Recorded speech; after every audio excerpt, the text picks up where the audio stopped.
আমরা নামাজের মধ্যে আত্তাহিয়াতু পড়ি কি পড়ি না?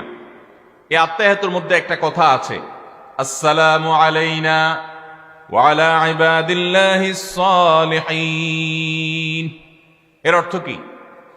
এর অর্থ হলো, হে আল্লাহ, নামাজের মধ্যে নামাজরত অবস্থা দোয়া, এখানে দোয়া করছে মুসল্লি, হে আল্লাহ আসসালামু আলাইনা, আল্লাহ আমার প্রতি শান্তি বর্ষিত হোক, আমাদের প্রতি শান্তি বর্ষিত হোক, ওয়া আলা ইবাদিল্লাহিস সালিহিন, এবং আল্লাহর যত নেককার বান্দা আছে সারা পৃথিবীতে, সারা দুনিয়াতে যত নেককার বান্দা আল্লাহর আছে, এই সকল নেককার বান্দাদের প্রতি আপনি শান্তি বর্ষিত করেন।